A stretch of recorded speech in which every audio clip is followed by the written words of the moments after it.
بسم الله الرحمن الرحيم رب اشرح لي صدري ويسر لي أمري واحلل عقدة من لساني يفقه قولي. Assalamu alaikum. This is Tayyaba Sabir. Today we will be talking about how the girls are affected by our customs of Jahez. Um, as a Muslim, some of the very valued traits of our faith are sabr and tawakkul. And sabr and tawakkul are these two things that normally we exercise when we are when we are facing a trial.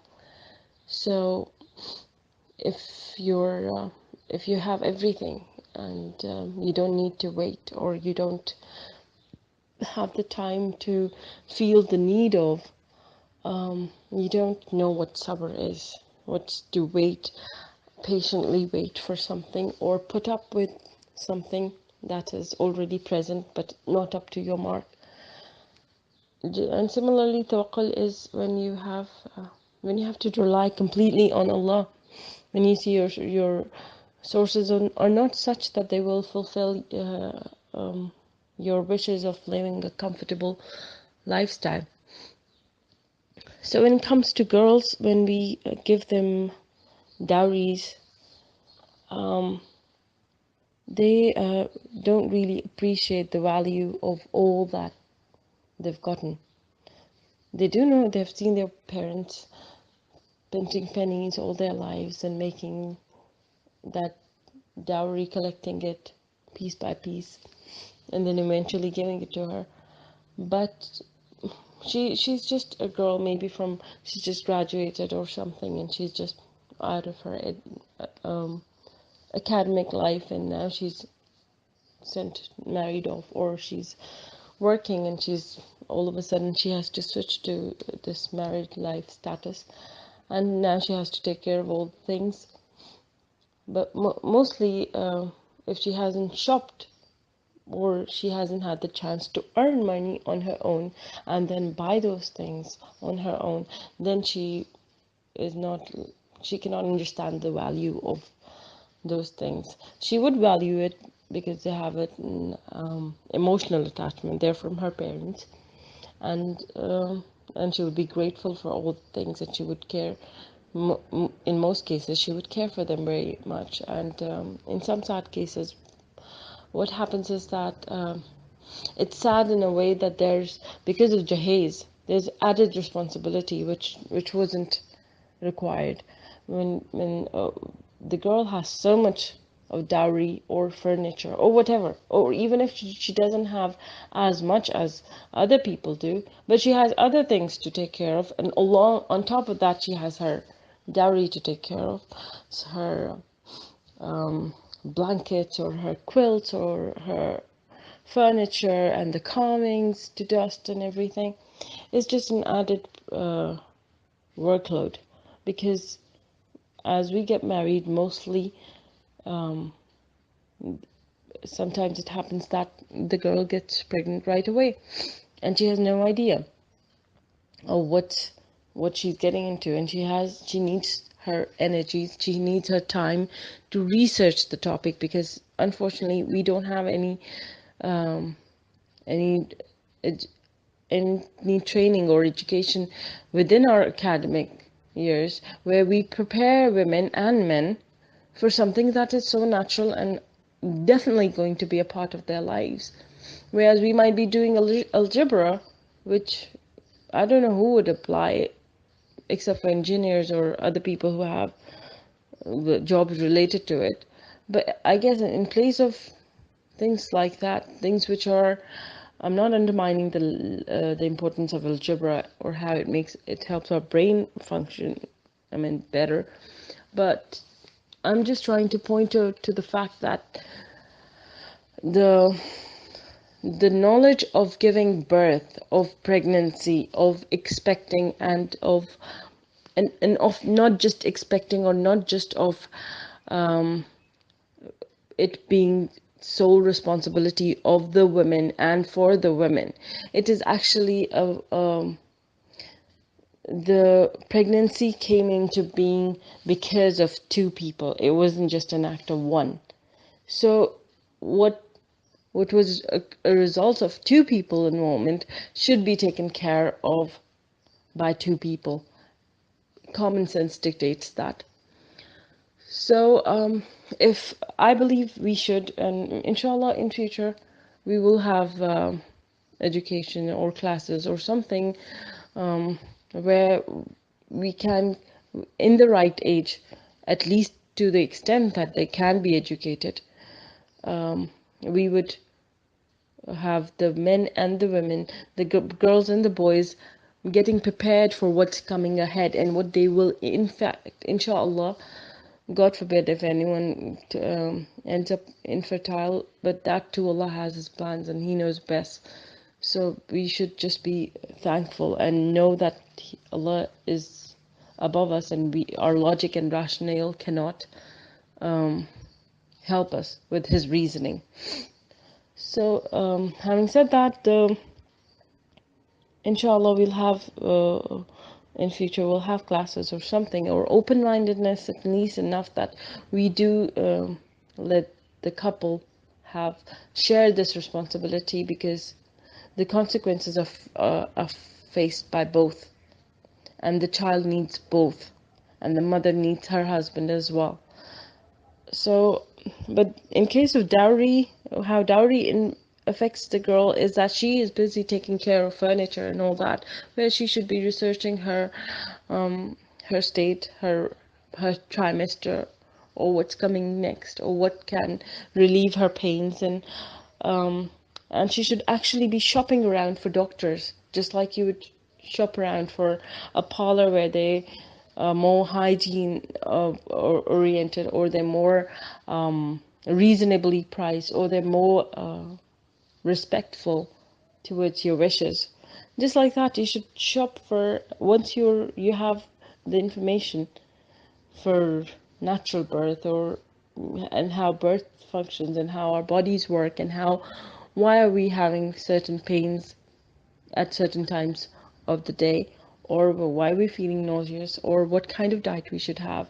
I mean, all that is a big task to handle, and that is a task that's more important than to be taking care of the dowry that's given to her. In cases where the dowry was collected in front of the girl as she grew up, and there were so many things that she might have wanted to use with her family, and maybe have some bed sheets on her bed that she liked at that point, having we kind of unknowingly imply to our girls that you are only worth having this when you're married. So it's a very demeaning and very hurtful thing to do. I think it could be that the girls are not actually consciously realizing it, but it does have an impact on their subconscious minds. So the dowry, and sometimes because of the dowry, we don't actually in Islam we're not, as girls we're not obligated to, we don't have to bring any dowries to the in-laws, or actually it would be better, the ideal scenario would be that your husband is able to provide you a private accommodation, maybe right next to your in-laws, but a place where you can, which has the privacy, so you can you can casually go about your daily tasks, and you don't have to be so covered up and careful of your attire in front of your in-laws or your brother-in-laws, or you know relatives who are ghair mahram. So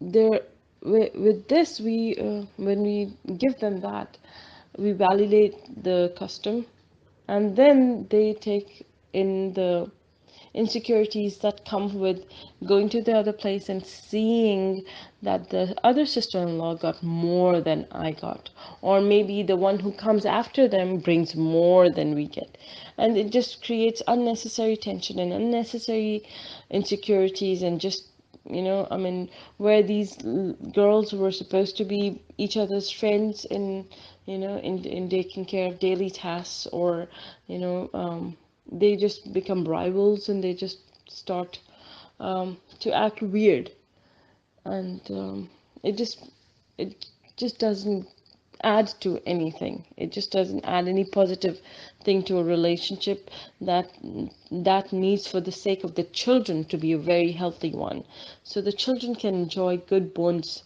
among their cousins and have good relationships with their aunts and uncles. And so one of the things was that, another one is that, yeah, I was talking about tawakkul and sabr. Sabr and tawakkul are important, are very crucial.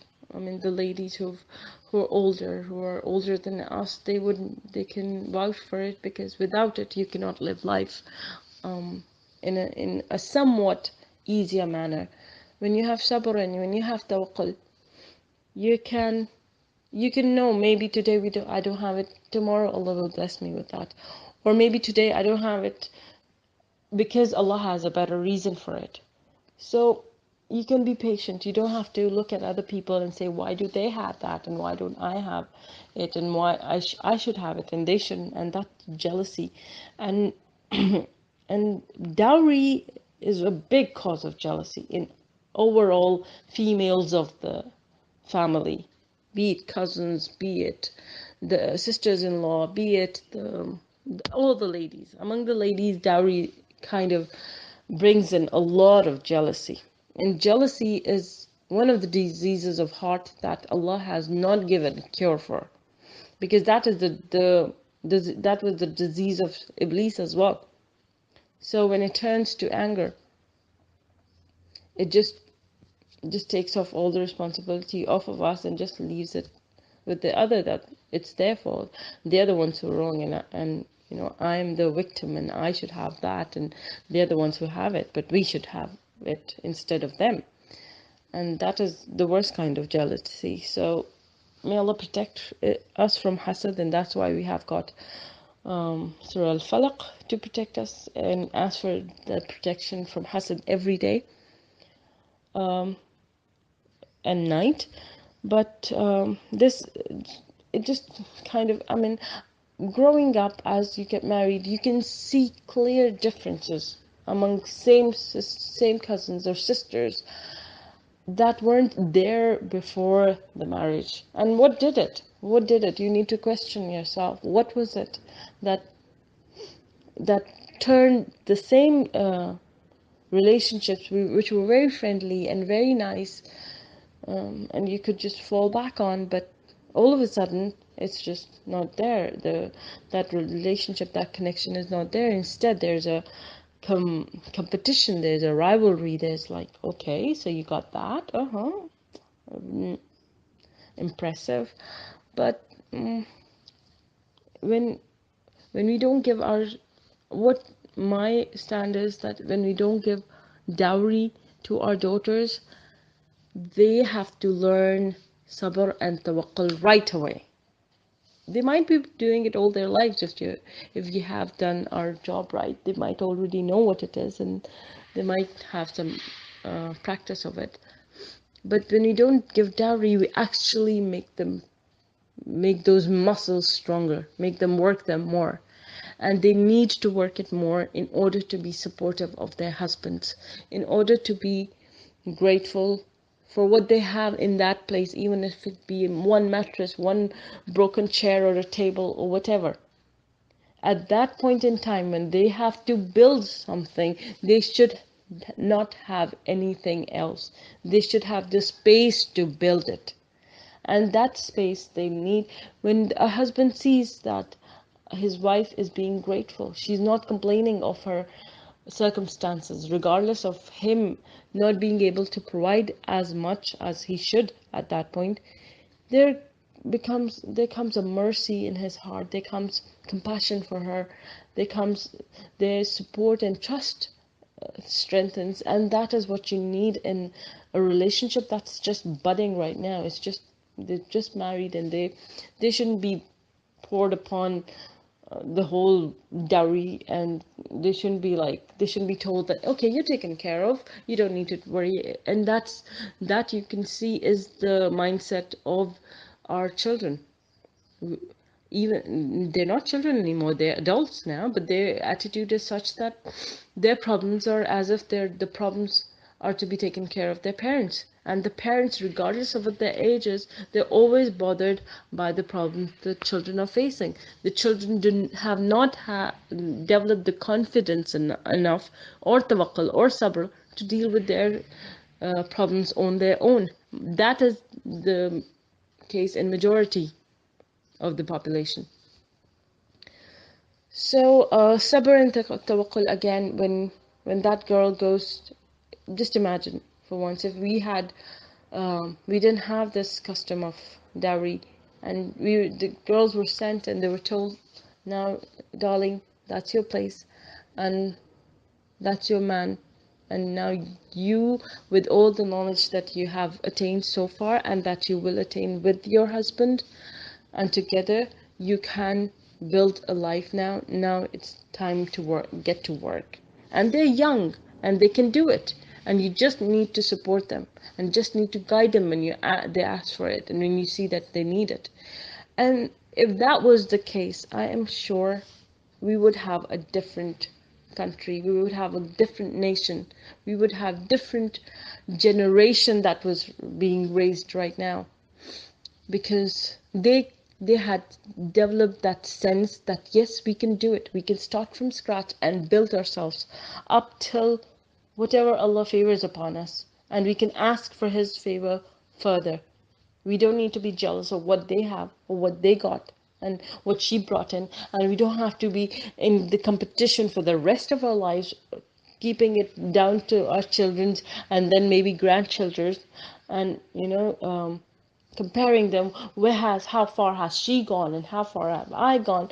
I mean, this thing is really um, eating up our relationship like termites, and we need to be strong enough, and we need to trust Allah, and we need to bring up daughters and get them to be confident enough and be of strong faith that they can start from scratch. If they have to live in not so comfortable place for 10 days or 10 years maybe, they should have enough tawakkul or sabr and to appreciate what they will have. They might not have fancy beds or sofas or appliances, but they will have a stronger relationship with their husband. And you can go ask any girl, what would she value more? A very fancy, well equipped, up to date dowry, or she would like to have a healthy, strong, loving, supportive, trustful relationship with her husband. I think this should be the question, this should be the thought I should leave you with. May Allah bless us with the wisdom to be the wise women in our family and raise women who will be the mother of such women, inshallah. Assalamu alaikum.